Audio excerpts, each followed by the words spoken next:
Okay, we'll go ahead and get started with Coach DeVries. Reminder to use the raised hand feature, and we'll start with Greg. So, Coach, let's just start with Baylor. What do you see out of the Bears? Your first ever meeting with them? Yeah, they're very, very talented offensively. Just got so many guys that can deck it and shoot it, and they put a lot of pressure on the rim. Really from everywhere. So they create some challenges from that standpoint. And they're getting their guys back. They did lose their 7-foot center here this week. They got a couple guys back, and then lost one. And that's kind of been a little bit of some of their I don't know about what you want inconsistency. I think they've been short bodies for a good portion of the year, but they're getting some of those key guys back. So, keys for you guys, if you're going to come away with the win, what do you got to do? Yeah, I think the biggest thing is just if you let them get into the paint, now they're at the rim and they're kicking out for threes.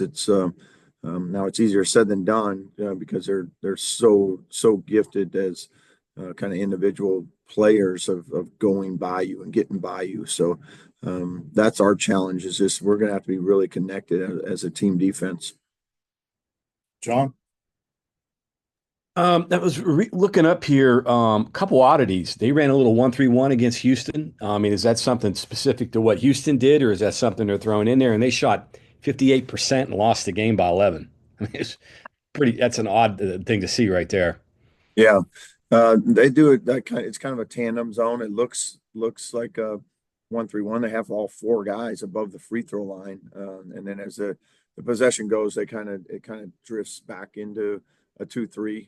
But they always try to get their two guards kind of tandem up top with two wings really high, and they've done that for a, a lot of a lot of years with him. We actually played him in the NCAA tournament. It was a while ago, but he was doing it back then. So, but they'll change up their defenses. They'll switch 5 ways.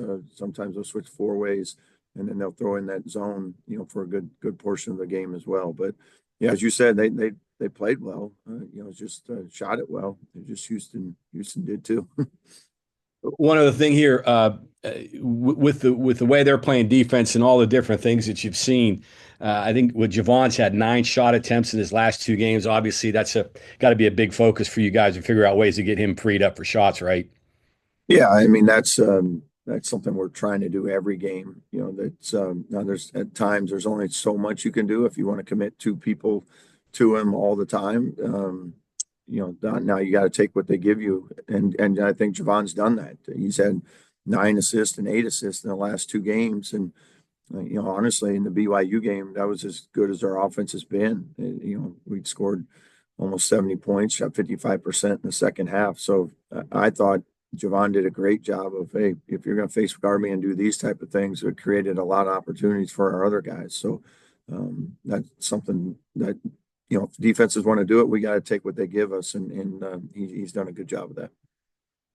Mike? Hey, Coach. Good morning. Good morning. Yeah. Now, recently, obviously, you've been a little inconsistent, haven't won back-to-back games in a while, and now is more on the bubble, but still with plenty of games to go.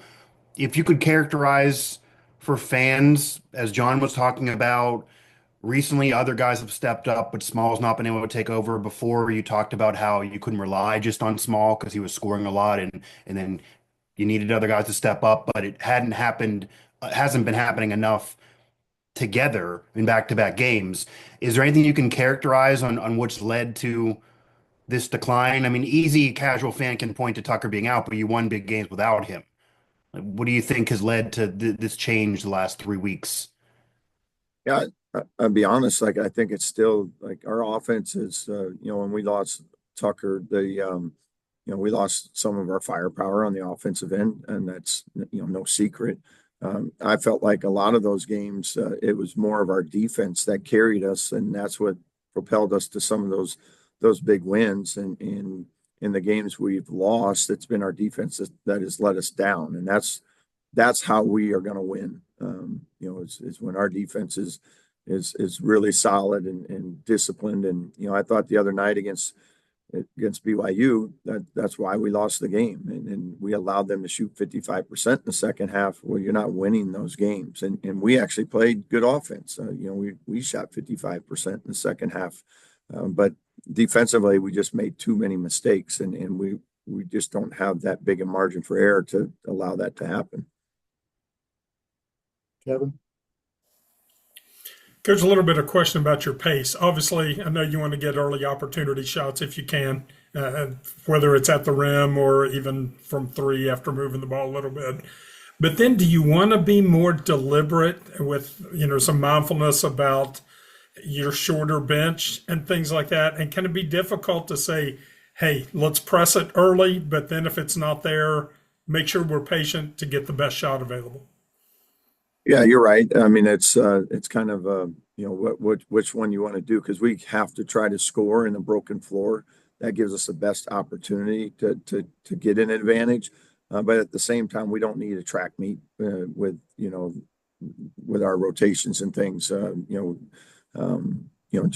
From just preserving guys that have to play a lot of minutes. So it's trying to find that balance of when to push and when to pull back and be a little more deliberate and making sure we get a really quality shot on a possession. But we still want to take advantage of those open floor opportunities as much as we can. And then once we get into the half court, now be really intentional about what we're trying to get.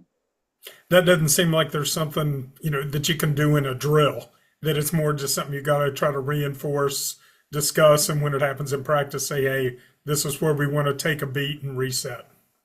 Yeah, I think that's something, as game by game, a little bit of like, hey, let's really try to, put an emphasis on kicking it ahead and pushing versus, hey, check it out, see if it's there. And then if it's not, hey, let's pull it out and get into, whatever set we're trying to get and try to utilize, our guys the best way possible.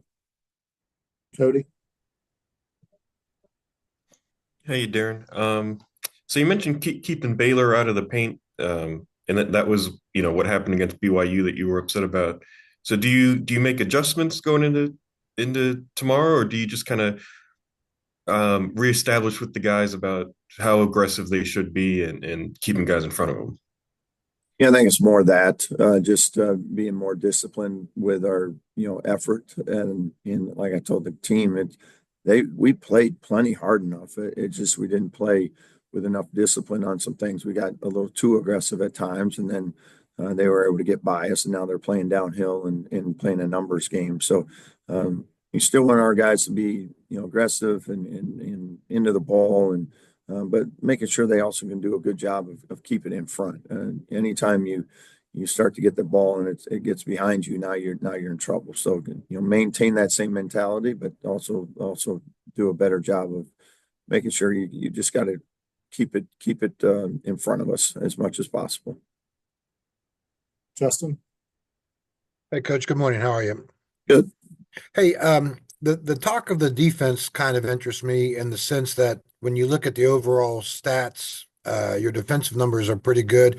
I certainly get what you're talking about with the shooting percentages from BYU in the second half. I'm kind of curious, is there like an X number in your mind as you're game planning and kind of going game by game? Is there an X number in your mind? Hey, if we get to this many points, we should win the game. Is there anything like that in your game planning? No, not really. I mean, every game's going to kind of dictate itself, but it's, I'd love to say, hey, let's get this 75 points every game, but we don't control that as much as we would like, because there's, shooting percentages, whatever. It's the, for us, it's controlling, like we talked about, the controllables, and that's our defense. And then, on the offensive end, the things we can control is, taking care of the ball and making sure we get good movement and being unselfish, those type of things. But ultimately, we can't make the ball go in the basket. We can get some open opportunities and things, and sometimes, we hit them, sometimes we don't. But I know what we can control on the other end of the floor right now. And like we said before, we don't have, a lot of elite level shooters, so it's, we're trying to manufacture as many points as we can. But on the other end of the floor, we have to be as solid and disciplined every single, possession to try to limit their opportunities. And obviously, with Baylor, I kind of like with the BYU game where they had the Demon kid, who obviously talented freshman. Baylor's got the Edgecombe, I believe is how you pronounce it. Um, Pretty highly ranked freshman on the NBA boards and stuff like that. Do you see? I mean, obviously, they're still freshmen. There's ups and downs, and do you see anything with VJ's game that maybe he's becoming more consistent than maybe at the beginning of the year? Yeah, he's playing terrific. I think Yeah. in Big 12 play, he's shooting almost 46% from three. And when you watch the film, like his speed just stands out too, especially in the open floor. It's impressive. I mean, and then when you have a guy like that that can put it on the ground and get to the rim, can also shoot threes at that high of a clip. That's a tough matchup, and there's a reason he's so highly thought of on the NBA draft boards, and it certainly shows up on tape. Thank you, Coach. John? Omir, almost 16 a game and 10 boards. I guess going to be a key keeping him off the glass. Yeah, and he's relentless. We had actually played him 2 years ago in the NCAA tournament when he was with Miami, and so we got to see him, up close and personal. So I know exactly what he's capable of. But yeah, he's one of those guys that just has a great knack for going and getting the ball. He's a physical guy. So he's someone that you got to put a body on and keep him as far away from that basket as possible. Mike? Yeah, Coach. We talking a lot about how other guys have stepped up recently and trying to get small back going. Is there a dichotomy that you kind of have to wrestle with of trying to get small back going, but make sure that they also still stay clicking when we're talking about Joseph and Hansberry, et cetera, because that's really the recipe to win. And you mentioned that kind of being an issue earlier in the season when you were still winning. And then just also as an addition here, some of the players, not you, but some of the players talked about that your scouting report's fine, slow starts to games, which kind of picked up recently was on them. How would you characterize the effort of the team and how that's turned around, or even how they feel about themselves, since I think it was Joseph who said that about a week ago? Yeah, in regards to Javon, I think we're going to continue to try to find. He's our best offensive player. Everybody knows that. Other teams know that, so they're going to try and limit him. We're going to try and find ways to, get him free. But in doing that, you're also, he draws a lot of gravity towards him. So if you're drawing two defenders to try to take you away, it's freeing other people up. And I think that's what you're seeing is we're getting pretty good possessions, good looks, and that's why you've seen some of those other guys, because they're not being guarded maybe as closely because of all the attention to Javon. So we're getting cleaner looks from those other guys, and I think that's why you're seeing their success kind of has gone up here recently, and hopefully that balance kind of evens itself out as we continue to move along, and we'll get find ways to get Javon free, and he'll score. I mean, he's going to score. They've just done a good job these last couple of games. Like I said, that balance has been good for us. Our offense has certainly been good enough in Utah and in the BYU game. It's just that defensive, breakdowns that has hurt us. But as far as the team goes, like everybody's in great spirits. They're very focused on continuing to compete at a high level and giving us great energy and effort. And that's this time of year, that's all you can ask for is let's continue to make sure we're well prepared and go out there and compete and do the best job we can for every 40 minutes we got left. And hopefully that means there's some wins on that side of it. Greg? Yeah. Coach, do you at this stage of the season talk about postseason prospects with the team and things like where they rank in the net and all that, or is it more of still a game by game approach and doing enough right will take care of that stuff? Yeah, I mean, for the most part, it's still a game by game. I mean, I think our message to them is, hey, it's February and we're playing for something. And there's a lot of teams that aren't there right now. They just got their conference tournament left to try to get there, but that's not the case with us. But we have to do our part. We have to go win games, and they understand that, and we understand that as a staff. None of it really matters right now. The thing that does matter is you got to find ways to continue to get wins, and And that's our primary focus. And that's the game by game mentality of, hey, our next opportunity is at Baylor. And what do we got to do to go try to win that game? And we'll close with Keenan. Hey, Coach, I know you mentioned some of the guys that have stepped up. What is Kobe Oconee and what he's been able to do on both ends of the floor meant to you guys, over the last couple of games? Because obviously he's really kind of stepped it up. Yeah, I think he's given us some great versatility. He's made some open threes. He's been able to get in the paint, shoot a little jump hook every once in a while, give us a big offensive rebound, give us some drives at the rim. So he's done a nice job of kind of utilizing all the things he's capable of, and that's been a nice little burst for us on the offensive side of it, because those are the things that he's capable of doing, every night. I think that's it. Thanks, Coach, and thanks everyone for calling in. Thank you. Thank you.